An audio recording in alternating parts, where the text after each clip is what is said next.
So in today's lesson, we're going to be looking at how we mark out the right end and left end for the toolbox project. So as you can see here, I've got my working drawing line out, as you should do as well. We should always be referring to our working drawing. And I'm going to have a look at it just now to see the dimensions that I need to mark out. So we're going to begin with the through housing joint across the bottom of the timber. And we can see that the bottom edge of that through housing joint is 20 millimeters from the bottom edge of the timber.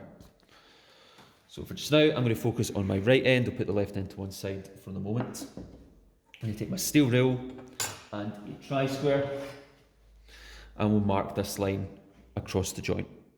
Now, as I mentioned in the previous lesson, in our introductory lesson to the toolbox project, we want to try and avoid any knots that we might have in the timber. So I know that the through housing joint is 20 millimeters from the bottom edge, and then the joint itself is going to be 12 millimeters thick. So that's a total of 32 millimeters. So if this joint happens to be within that 32 millimeters, then what I'm going to want to do is turn it round to avoid it. So if I measure this just now, we can see that yes, this joint is within that 32 millimeter range. So it's potentially going to cause me an issue when I come to cut this joint. Now, sometimes you won't be able to avoid knots. You might have a piece of timber where there's knots at the top and the bottom, and you just have to live with it. But if you can avoid it, make your life easier and avoid it. So I'm going to turn this round. It's upside down, but it doesn't matter. I can still use my face side and face edge. So this is the right end. And as we saw in the working drawing, we're going to measure 20 millimeters from the bottom of the timber. So steel rule, flush against the end, and a dot at 20 millimeters. Like so. There we go. Take my tri-square, flush against the face edge, and I'm going to square that line across the timber. Like so.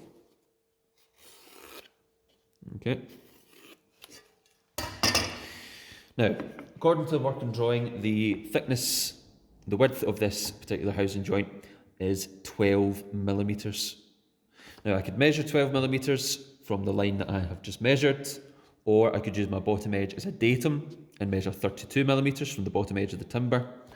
However, we know that the through housing joint is there to accommodate the base. So what I'm going to do instead is I'm going to take the piece of MDF, which I labelled up in the last lesson as base, and I'm going to use the thickness of this exact piece of material to mark out this joint, because this is the piece of material that's going to interact with that joint. So it means if there's any indiscrepancies in the thickness of this material, I'm transferring them directly across onto my piece of timber, and that way the joint will fit exactly. So I'm going to line up the edge of the piece of the MDF on that line that I've just marked at 20 millimeters, and then make a small dot on the timber against the material here. Now I'm not using this as a tri-square, I'm not going to draw a line all the way across, but what I have done here is mark the thickness of the base, and I put that directly onto the timber. I can now use my tri-square to square that line directly across the timber, like so. All that remains for me to do now is to take both of these lines down onto the face edge and the opposite edge. So tri-square will be flush against the face side, and I will square these lines down.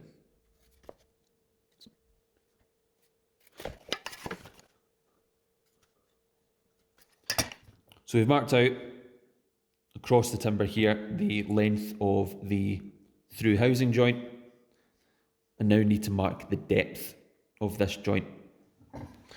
So if I refer back to my working drawing, we can see here on the end elevation that we have a depth of 9 millimeters for the housing joint.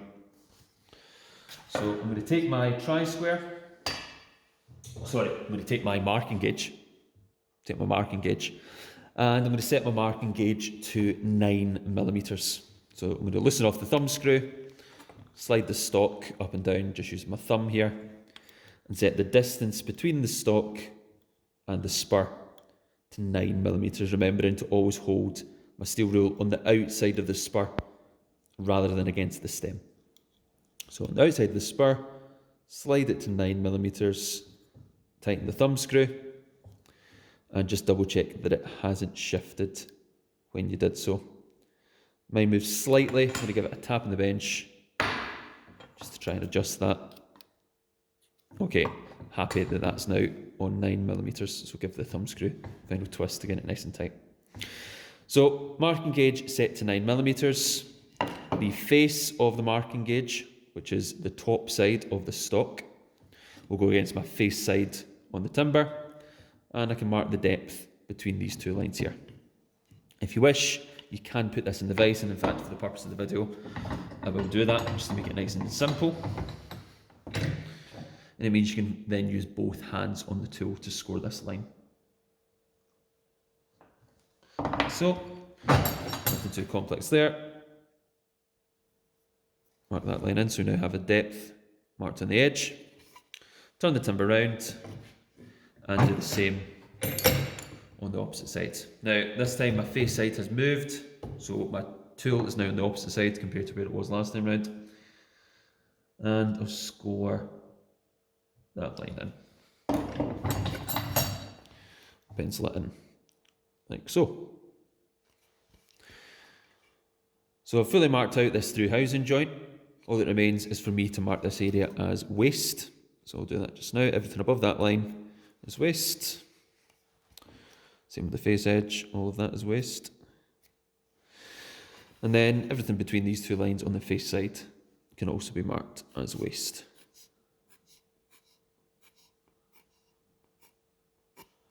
Like so.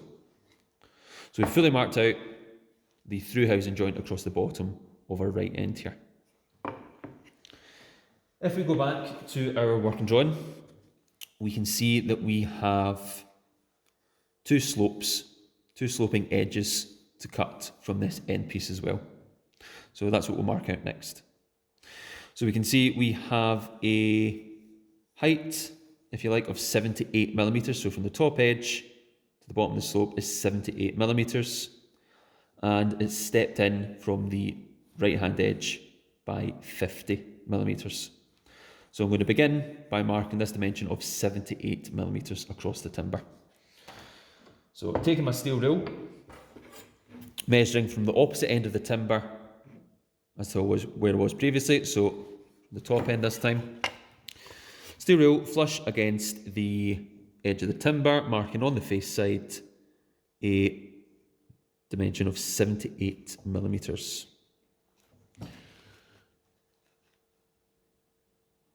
Like so. I can then square this across with my tri-square. So tri-square against the face edge, line it up with the dot we've just made and square that across.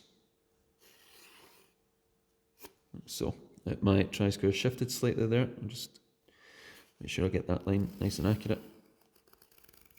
And there we go. So we now marked a line 78mm from the top edge. Notice this is not the same edge that was measuring from previously.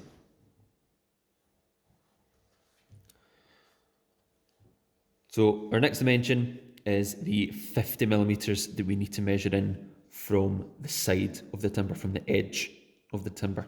Look at that dimension there of 50mm. So we can take our steel rule, we can put the steel rule flush against the edge of the timber, and we're going to make a dot at 50mm on this top edge here. So nice and flush, pencil, and make the dot there at 50. Most of them here, I'll just do the same from the opposite edge of the timber as well. So steel rule flush against the end and a dot at 50. Which should leave a distance of 40mm between these two dots according to the working drawing. You can see here in the working drawing that it's 50 in from the edge and then 40mm from that point. So we can just double check that, measure between the 2 points, and we can see there that the distance is indeed 40mm. So I'm happy with that. What we now need to do is draw the diagonal line from that point at 50mm down to the outside edge here at 78 millimeters. What we're not going to do is use our steel rule or tri-square to try and draw that line. What we will use is our sliding bevel. Okay, so we've got our sliding bevel and we've got our flathead screwdriver to adjust the locking screw. So I'm going to take my sliding bevel, it's going to go flush against the edge of the timber. Best to do this against your face edge. Okay, so I'm going to do this against my face edge. I'm going to take the blade of the sliding bevel and line it up between the dot of 50 and the point here, 78 millimeters from the bottom. Now, depending on the rotation of your blade, this can sometimes be a bit tricky, but it is possible. So you notice I'm going to have to hold the handle, the stock of my sliding bevel a bit lower down in order to have enough length here in the blade to mark this out. But as I said, it is possible to get them lined up. So I'm happy that they are now lined up. I'm just going to hold them in position and use my spare hand to tighten this locking screw, like so. So, looks a bit strange, sort of fully extended here, the sliding bevel, but it is properly lined up between the 78 millimeter dimension and the 50 millimeter dimension. I can turn this round and double check that it does the same on the opposite edge, and you'll find that it should match up in the same way. If it doesn't, you can always adjust it. In fact, mine doesn't here for whatever reason. In fact, it's because there is a slight bolt in the timber there. I wasn't holding my stock properly. But you can see now that I have closed it up. So originally I was holding this at a slight angle. There was a gap, which was giving me an issue. But if we hold it nice and tight, you can see that it lines up on the opposite edge as well. So you shouldn't have to adjust your sliding bevel once you've set it the first time. So I'm going to hold the sliding bevel flush against the edge. I'm going to line it up between the 2 points as I just had, and I will use my pencil to mark the line on the timber, like so.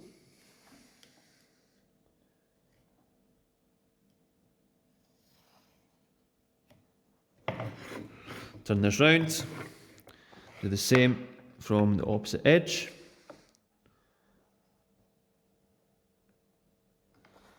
There we go. And I'm happy that I have marked these out between the point there at 50 and at 78 millimeters. Now what I'm going to have to do is square these across the end grain. I'm going to have to square this 78 millimeter line onto the opposite side as well, and mark out the same diagonal lines on the opposite side, just to ensure that I cut this accurately. So take my tri-square to mark out the 78 millimeter line onto the edge.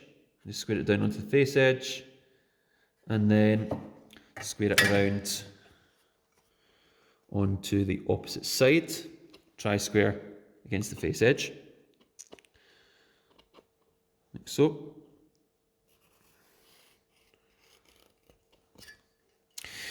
And these two lines here need to be squared across the end grain. Perhaps easier to put the timber in the vise in order to mark that out. So tri-square against the face side. There's my dot there at 50. Square it across.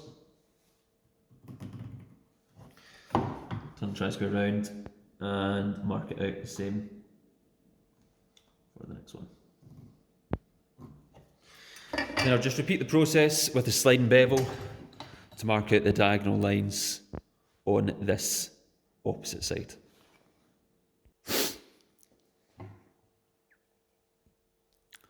So you can see I've now marked out my two diagonal lines on the opposite side. So you can see them on the opposite side and here on the face side.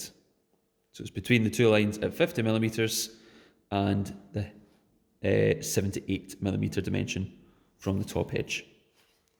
So I now need to mark these out as waste, but what I'm going to do first is, whilst my sliding bevel is still set, I'm going to take my marking knife and score these lines onto the timber. That's going to make these a bit easier to cut when I come to cut them away.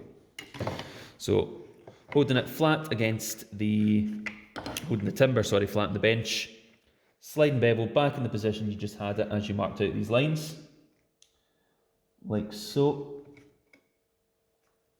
And then simply score the line with the marking knife. Make sure your fingers are well clear of this as you score the line.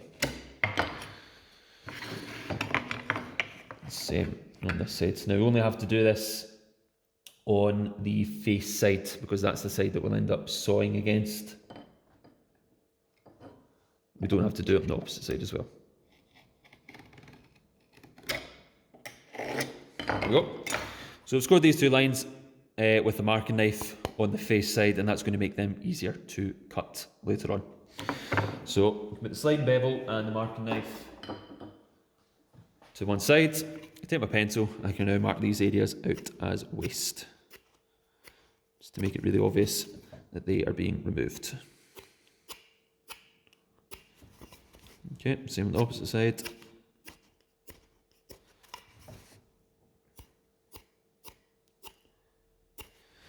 I'll mark it out against the edge as well, and on the end grain. Okay, so it should be really obvious to yourself and anybody else that happens to be looking at your work which areas are being removed. And I'll just square this last line onto this edge. There we go. Okay, so fully marked out the waste areas, which is going to help me create that sloping edge. Go back to our working drawing.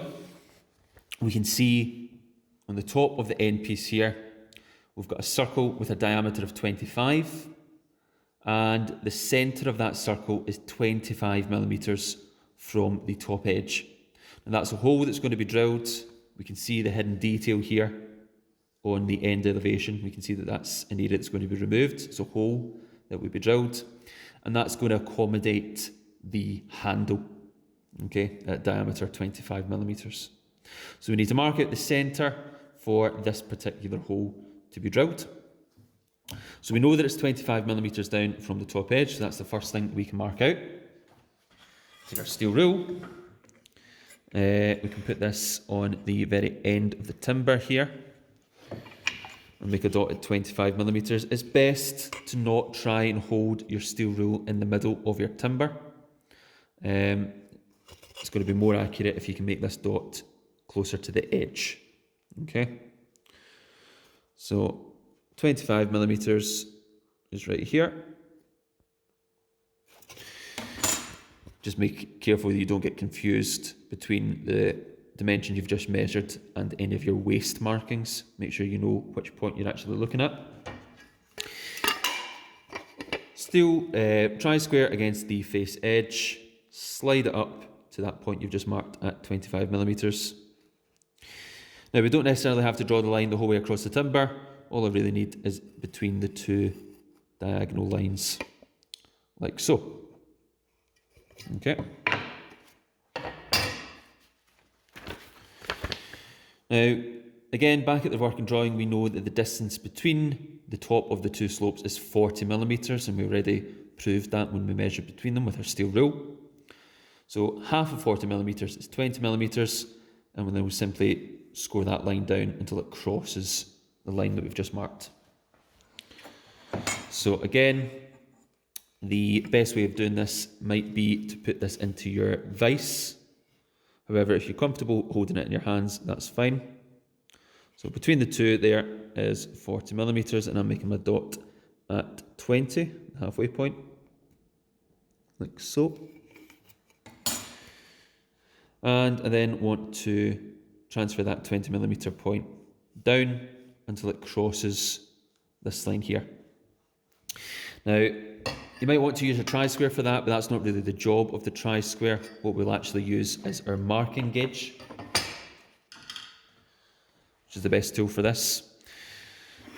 And we'll simply hold the marking gauge, loosen off the thumb screw for a start, hold the stock against the face edge, and we'll slide it until we reach that point at 20 millimeters, which is here. So that's it in the middle. And I can then tighten my thumb screw. Just double check that it didn't shift, make sure it stayed on that point there at 20. I'm happy that it has. And then we can simply use our marking knife, sorry, not a marking knife, our marking gauge to score across that line there. And I'll pencil that in, like so. I've now accurately marked out the centre for the hole that will be drilled there. So because it's the centre, I now need to mark this with either a centre punch or bradawl. Now, we should all be familiar with the centre punch from our previous first, second and third year work. The tool we may not have used quite as often is the bradawl.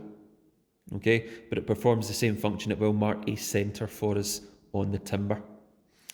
So all I need to do is line up the tip of the bradawl with the centre that I have marked on the timber, like so, and simply twist the bradawl on that point to create an indentation, like so. Okay, so it performs the same function as a centre punch. However, you can just hold it in the timber and turn it in place to mark the centre.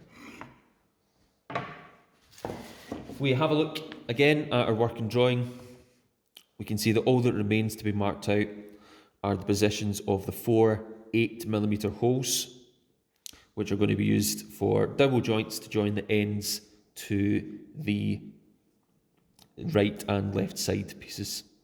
Okay, now because it's a dowel joint, what we will do is we will drill one side of the dowel joint, and we'll use dowel pins to then transfer the centres across. And in this particular instance, we will drill the holes first on the right and left side pieces, rather than drilling them into this end piece. Okay, so for today, that is all we need to mark out on the end pieces. We'll get our centres for the dowel joints when we transfer them from the side pieces. So that's a fully marked out right side, right end, I should say. All that I need to do now is repeat this process on the left end. And there'll be mirror images of each other. They'll be exactly the same as each other. So I'm now going to mark out my left end. So now fully marked out both ends. We've marked out the through housing joint across the bottom, including marking the depth of 9mm on both edges. Same here on the left, across the bottom, depth marked on both edges. And we've also marked out the triangular areas on the top left and right hand corners as waste, so that we can create these sloping edges on the side. And again, we've marked the waste area on the opposite side as well.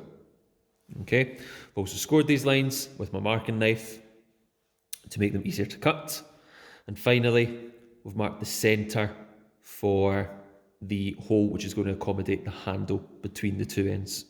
So 25mm down from the top edge, and then in the centre of these two lines, 20mm down there, and marked with the bradawl. The only thing we have not yet marked are the 4 centres that we require for the dowels, which are going to join the ends to the sides.